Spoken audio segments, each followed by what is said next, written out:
ጀነራሉ አሰብ ላይ የመጨረሻው ማተም መቱ። የአሰብ ወደብ ኢትዮጵያ ካልተጠቀመችው ይበሰብሳል። ሜጀር ጀነራል ተሾመ ገመቹ ወደ አስመራ ከባድ ማስጠንቀቂያ አሻገሩ። ቴህራን ከባዱን ውሳኔ ወሰነች። ኢራን አደገኛ የባህር ውስጥ ፈንጂዎችን አጠመደች። የሆርሙዝ ሰርጥ በፈንጂ እየታጠረ እንደሆነ ተገለጸ። ኢትዮጵያ የቀይ ባህር ተጠቃሚ የመሆኗ ነገር እንደማይቀርና ረጅሙ መንገድንም እንደተጓዘች እየተነገረ በሚገኝበት በዚህ ጊዜ ጀነራሉ ወደ ቀይ ባህር መውጫችን አሰብ ነው ሲሉ የማረጋገጫ ማተም መተዋል። ኤርትራ ከኢትዮጵያ ከተገነጠለች ጀምሮ ምንም አይነት መሰረተ ልማት አልሰራችም፣ ይልቁንም የነበሩ መሰረተ ልማቶች፣ ፋብሪካዎች፣ አስመራ ዩኒቨርሲቲ ሳይቀር ዘግታለች ከሚለው ከጠቅላይ ሚኒስትር አብይ ንግግር በኋላ ጀነራል ተሾመ ገመቹ ይህንን ሀሳብ የሚያጠናክር ንግግር ማድረጋቸው በአስመራ ሹማምንት ዘንድ ድንጋጤ እንደፈጠረ እየተነገረ ይገኛል። ሜጀር ጀነራል ተሾመ ገመቹ የአሰብ ወደብ ኢትዮጵያ ካልተጠቀመችበት ይበሰብሳል ሲሉ ነው የተደመጡት። በዝርዝር እንመለስበታለን። በሌላኛው መረጃችን ደግሞ በመካከለኛው ምስራቅ የተጀመረ ጦርነት ማቆሚያ ያለው አይመስልም። ኢራን ጦርነቱን ሊያራዝምና ወደ ከፍተኛ ሁኔታ ሊያሸጋግር የሚችል እርምጃ ወስዳለች። ይህም የሆርሙዝ ሰርጥን በፈንጅ ማጠር እንደሆነ ተሰምቷል። ተግባሯም አሜሪካን አራስ ነብር አድርጓታል እየተባለ ይገኛል። በዝርዝር እንመለከታቸዋለን። ሰላም ውድ የሁሉ ዴይሊ ቤተሰቦች እንደምናላችሁ፣ ቻናሉን ሰብስክራይብ፣ ላይክ፣ ሼር ያደርጋችሁ እስከ መረጃዎቻችን ፍጻሜ አብራችሁን ቆዩ።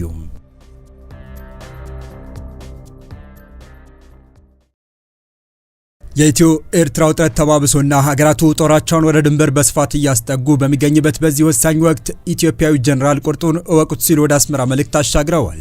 በተደጋጋሚ የአሰብ ወደብ በግድም በውድም ወደ እናት ሀገሩ መመለሱ እንደማይቀር ከመከላከያ ከፍተኛ አመራሮች እየተሰማ ሲሆን አሁን ደግሞ የመጨረሻ ማተብ ነው የተባለለት ንግግር ሜጀር ጀነራል ተሾመ ገመቹ አድርገዋል። አሰብ የሚባለው ወደብ ሲሰራ ወይም ዲዛይን ሲሆን ኢትዮጵያን ብቻ እንዲያገለግል ታስቦ ነው ሲሉ የመከላከያ የውጭ ግንኙነትና ወታደራዊ ትብብር ዋና ዳይሬክተር ሜጀር ጀነራል ተሾመ ገመቹ ተናግረዋል።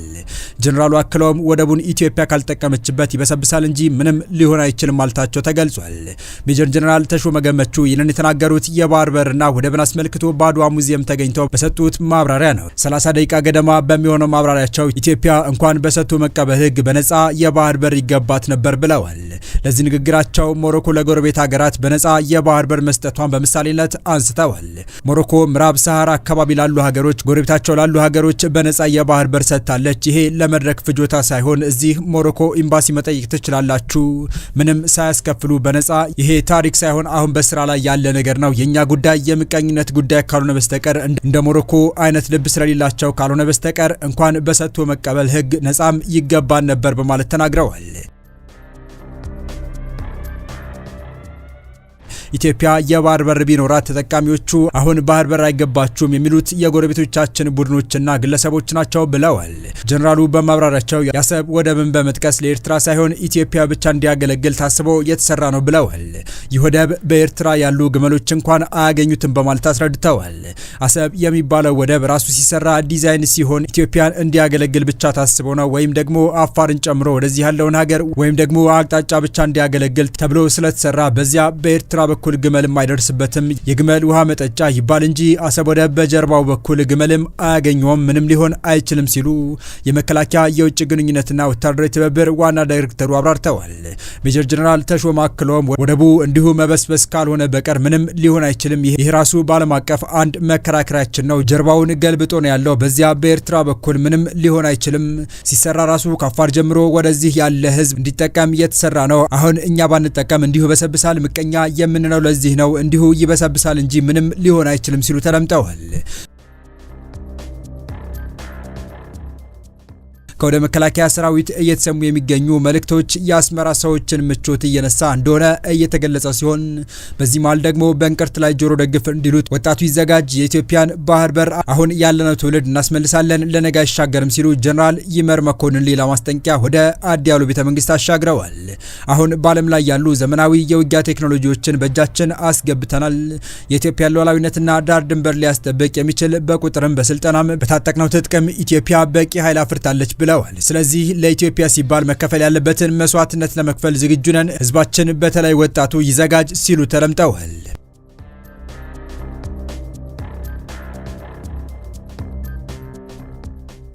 በቀጣይ መረጃ ኢራን በሆርሙዝ ሰርጥ የባህር ላይ ፈንጂዎችን መጥመድ መጀመሪያ ተነገረ። ኢራን በዓለም የነዳጅ ንግድ ላይ እጅግ በጣም ወሳኝ በሆነው የሆርሙዝ ሰርጥ ላይ የባህር ላይ ፈንጂዎችን መጥመድ መጀመሯ ተዘግቧል። ይህ እርምጃ በቀጠናው እየተፋፋመ ከመጣው ወታደራዊ ግጭት ጋር ተያይዞ የዓለምን ኢኮኖሚና የጸጥታ ሁኔታ ስጋት ላይ ጥሎታል። እንደ ሲኤንኤን ዘገባ ከሆነ ኢራን ባለፉት ጥቂት ቀናት ውስጥ በ10 የሚቆጠሩ የባህር ላይ ፈንጂዎችን በመርከብ መተላለፊያ መስመሮች ላይ ጠምዳለች። ምንም እንኳን አሁን ላይ የተጠመዱት ፈንጂዎች ቁጥር አነስተኛ ቢሆንም ኢራን በመቶዎች የሚቆጠሩ ተጨማሪ ፈንጂዎችን በአጭር ጊዜ ውስጥ የመጥመድ አቅም አላት ተብሏል። የኢራን አብዮታዊ ዘብ 2 እና 3 ፈንጂዎችን በአንድ ጊዜ መጫን የሚችሉ ትናንሽና ፈጣን ጀልባዎችን ለዚህ ተግባር እያሰማራ መሆኑን የአሜሪካ የስለላ ተቋማት ገልጸዋል። ቀጠናው በአሁኑ ወቅት እጅግ አደገኛ በመሆኑ የሞት ሸለቆ የሚል ስያሜ እየተሰጠው ይገኛል። ኢራን ከፈንጂዎች በተጨማሪ በፈንጂ የተሞሉ አጥፍቶ ጠፊ ጀልባዎችንና የባህር ዳርቻ ሚሳኤሎችን በማሰማራት መስመሩን ለማገድ እየሞከረች ነው ተብሏል። አሜሪካ የነዳጅ ጫኝ መርከቦችን በወታደራዊ ኃይል ታጅበው እንዲጓዙ የማድረግ አማራጭን እያጤነች ቢሆንም እስካሁን ግን ይፋዊ ጥበቃ አልጀመረችም። ይህ ዜና እንደተሰማ የነዳጅ ዋጋ በከፍተኛ ሁኔታ ጨምሯል። ታዋቂ የሆኑ የባህር ላይ መድን ሰጪ ድርጅቶች በሆርሙዝ ሰርጥ በኩል ለሚያልፉ መርከቦች የሚሰጡትን የጦርነት ስጋት ሽፋን ሰርዘዋል። በአሁኑ ወቅት ከ150 በላይ የነዳጅ እና የጋዝ ጫኝ መርከቦች በሰርጡ መግቢያና መውጫ ላይ ቆመው ሁኔታዎችን በመጠባበቅ ላይ ይገኛሉ። ኢራን በስትራቴጂካዊ የባህር ሰላጤው ቀጠና በድምፅ በንዝረትና በሞገድ ሊፈነዱ የሚችሉ የባህር ውስጥ ፈንጂዎችን ማጥመድ መጀመሯን ዓለም አቀፍ ሚዲያዎች ማምሻውን በስፋት የዘገቡ ሲሆን እነዚህ ጥቂት ሺህ ዶላሮች ብቻ የሚጠይቁ ፈንጂዎች በቢሊዮን የሚቆጠሩ ዶላር የሚያወጡ ግዙፍ መርከቦችን የማውደም አቅም አላቸው። ፈንጂዎቹ ከባህር ወለል በታች በሰንሰለት የሚታሰሩ የሚንሳፈፉ ወይም ከአሸዋ ስር የሚቀበሩ ሲሆኑ ትልልቅ መርከቦች በሚያልፉበት ወቅት የሚፈጠረውን ከፍተኛ የሞገድ ንዝረት በመለካት የሚፈነዱ መሆናቸው ተመላክቷል። የድርጊት በባህረ ሰላጤው በሚደረገው ዓለም አቀፍ የንግድ እንቅስቃሴ ላይ ከፍተኛ ስጋት ደቅኗል። አሜሪካ በአንጻሩ የዓለም 1/5 ነዳጅ በሚተላለፍበት ሆርሙዝ ወሽመጥ አካባቢ የሚንቀሳቀሱ 16 የባህር ላይ ፈንጂ አጥማጅ መርከቦችን ጨምሮ በርካታ የኢራን ባህር ኃይል መርከቦችን ማውደሟን አስታውቃለች። የአሜሪካ ጦር ማዕከላዊ እዝ ባወጣው መረጃ በሆርሙዝ ወሽመጥ የሚንቀሳቀሱ 16 ፈንጂ አጥማጅ ተወግዷል ብለዋል። ማዕከላዊ እዙ መርከቦቹ ጥቃት ሲፈጸምባቸው ያሳያል የተባለ ቪዲዮም ለቀዋል።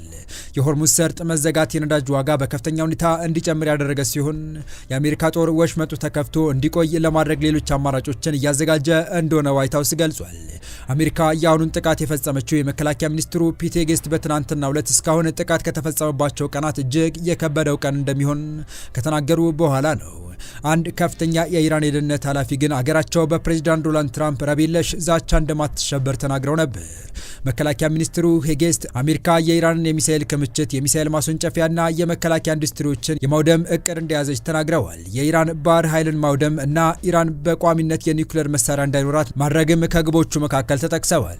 ባለፉት 24 ሰዓት ውስጥ ኢራን የተኮሰቻቸው መሳሪያዎች ብዛት ጦርነቱ ከተጀመረ ወዲህ ዝቅተኛ ሆኖ እንደተመዘገበም ገልጸዋል። የአሜሪካ ጥምር ጦር አዛዥ ሊቀመንበር የሆኑት ጀነራል ዳን ኬን በተመሳሳይ የኢራን የባለስቲክ ሚሳኤል ጥቃቶች ቁጥር እየቀነሰ መምጣቱን ገልጸዋል።